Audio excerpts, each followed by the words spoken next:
ನಮ್ಮ ಕ್ಷೇತ್ರದ ಹಾಗೂ ನಮ್ಮ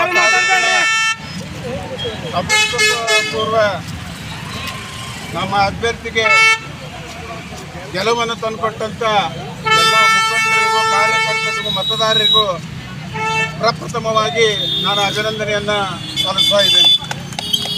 ನರೇಂದ್ರ ಮೋದಿಯವರ 14 ವರ್ಷದ ಆಡಳಿತವನ್ನು ಮನಗಂಡು ದೇಶ ಜನ ಪುನಃ ಮತ್ತೆ ಭಾರತ ದೇಶದ ಪ್ರಧಾನಮಂತ್ರಿ ಆಗಬೇಕು. ನರೇಂದ್ರ ಮೋದಿಯವರು ನಮ್ಮ ಭಾರತ ದೇಶವನ್ನು ಜಗತ್ತಿನ ತುದಿಗೆ ಒಯ್ಯಬೇಕನ್ನೋ ಒಂದು ಅಭಿಲಾಷೆಯಿಂದ ಎಲ್ಲ ಮತದಾರರು ಇವತ್ತು ಭಾರತೀಯ ಜನತಾ ಪಕ್ಷ ಹಾಗೂ ಬೆಂಬಲಿತ ಅಭ್ಯರ್ಥಿಗಳಿಗೆ ಗೆಲುವನ್ನು ಕೊಟ್ಟಿದ್ದಾರೆ. ವಿಶೇಷವಾಗಿ ನಮ್ಮ ಜಿಲ್ಲೆಯ ಅಭ್ಯರ್ಥಿಯಾದಂಥ ವಿಶ್ವೇಶ್ವರ ಕಾಗೇರಿ ಅವರು ಸುಮಾರು 3.5 ಲಕ್ಷ ಅಧಿಕ ಮತದಿಂದ ಇವತ್ತು ಆಯ್ಕೆಯಾಗಿದ್ದಾರೆ. ಅದರಲ್ಲಿ ನಮ್ಮ ಯಲ್ಲಾಪುರ ಕ್ಷೇತ್ರ ವಿಶೇಷವಾದ ಒಂದು ಅಭಿಲಾಷೆಯನ್ನು ಇಡೀ ಕರ್ನಾಟಕ ರಾಜ್ಯದಲ್ಲಿ ಹೊಂದಿದ್ದಿತ್ತು. ನಮ್ಮ ಶಾಸಕರು ನಮ್ಮ ಜೊತೆಗಿದ್ದು ಎಲ್ಲ ನಮ್ಮ ಮತದಾರರಿಂದ ಮತ ಪಡೆದು ಇವತ್ತು ನಮ್ಮ ಜೊತೆಗೆ ಅವರು ಚುನಾವಣೆಯಲ್ಲಿ ಇರಲಿಲ್ಲ. ಅಷ್ಟೇ ಅಲ್ಲ, ವಿರೋಧಿ ಪಕ್ಷದ ಅಭ್ಯರ್ಥಿಯಾದಂಥ ಕಾಂಗ್ರೆಸ್ ಅಭ್ಯರ್ಥಿಯನ್ನು ಗೆಲ್ಲಿಸಲಿಕ್ಕೆ ತಂದಿ ಮಗ ಹೋರಾಟ ಮಾಡಿದರು. ತಾಲೂಕಿನಲ್ಲಿರ್ತಕ್ಕಂಥ ಎಲ್ಲ ಮುಖಂಡರನ್ನು ಖರೀದಿ ಮಾಡಿ ಒಂದು ಕಡೆ ಮಾಡಿಕೊಂಡ್ರು. ಆದರೆ ತಾಲೂಕಿನ ಕಾರ್ಯಕರ್ತರು, ಯುವಕರು, ಮತದಾರರು ಇವತ್ತು ನಮ್ಮ ತಾಲೂಕಿನ ಘನತೆಯನ್ನು ಎತ್ತಿ ಹಿಡಿದಿದ್ದಾರೆ.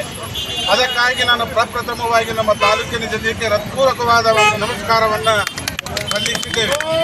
ಇದರಿಂದ ನಮ್ಮ ಜಿಲ್ಲೆಯಲ್ಲಿ ಭಾರತೀಯ ಜನತಾ ಪಕ್ಷ ಬಲಶಾಲಿಯಾಗಿದ್ದರೆ, ಅದು ಯಲ್ಲಾಪುರ ವಿಧಾನಸಭಾ ಕ್ಷೇತ್ರ ಇನ್ನೂ ಗಟ್ಟಿಯಾಗಿದ್ದಿದೆ.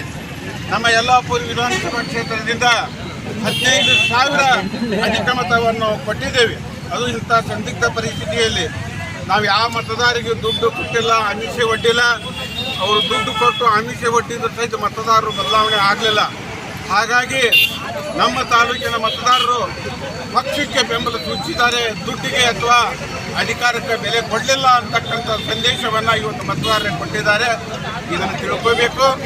ಮುಂದಿನ ದಿನಗಳಲ್ಲಿ ಇರ್ತಕ್ಕಂಥ ಕಾರ್ಯಕರ್ತರನ್ನು ತೆಗೆದುಕೊಂಡು ಪಕ್ಷವನ್ನು ಗಟ್ಟಿ ಮಾಡಿ ಮುಂದೆ ತಾಲೂಕು ಪಂಚಾಯತ್, ಜಿಲ್ಲಾ ಪಂಚಾಯತ್ ಬರ್ತಕ್ಕಂಥ ಎಲ್ಲ ಚುನಾವಣೆಯಲ್ಲಿ ಸಹಿತ ನಮ್ಮ ಪಕ್ಷದ ಅಭ್ಯರ್ಥಿಯನ್ನು ಗೆಲ್ಲಿಸಿ ಒಂದಾದ ವೇಳೆ ಬಾಯಿ ಎಲೆಕ್ಷನ್ ಬಂದರೂ ಸಹಿತ ಈ ಕ್ಷೇತ್ರದಿಂದ ಬಿಜೆಪಿ ಅಭ್ಯರ್ಥಿಯಲ್ಲಿ ಗೆಲ್ಲಿಸಲಿಕ್ಕೆ ನಾವು ಪಣ ತೊಟ್ಟು ಕೆಲಸ ಮಾಡ್ತೇವೆ ಅಂತೇಳಿ ಹೇಳ್ತಾ, ದಿನಗಳಲ್ಲಿ ನಮ್ಮ ತಾಲೂಕಿನ ಅಭಿವೃದ್ಧಿಗಿರ್ಬೋದು, ಜನರ ಸಂಕಷ್ಟಕ್ಕಿರ್ಬೋದು, ನಾನು ಪ್ರತಿದಿನ ದಿನದ 18 ತಾಸನ್ನು ಪಕ್ಷದ ಸಂಘಟನೆಗೆ, ಕಾರ್ಯಕರ್ತರ ಒಂದು ಸಹಕಾರಕ್ಕೆ ಮೀಸಲಿಟ್ಟು ನನ್ನೊಂದಿಗೆ ಚುನಾವಣೆಯಲ್ಲಿ ಭಾಗಿಯಾದಂಥ ಎಲ್ಲ ಮುಖಂಡರನ್ನ, ಯುವಕರನ್ನ ತೆಗೆದುಕೊಂಡು ಪಕ್ಷವನ್ನು ಗಟ್ಟಿ ಮಾಡಿ ತಾಲೂಕಿನ ಜನತೆಗೆ ಸಾಮಾಜಿಕ ನ್ಯಾಯದೊಂದಿಗೆ ತಾಲೂಕಿನ ಅಭಿವೃದ್ಧಿ ಮಾಡಲಿಕ್ಕೆ ನಾವೆಲ್ಲರೂ ಪ್ರಯತ್ನ ಮಾಡ್ತೇವೆ ಅಂತೇಳಿ ಸಂದರ್ಭದಲ್ಲಿ ಹೇಳಿ ತಮ್ಮೆಲ್ಲರಿಗೂ ನಮಸ್ಕರಿಸಿ ನಾನು 2 ಮಾತು ಮುಗಿಸ್ತಾ ಇದ್ದೇನೆ.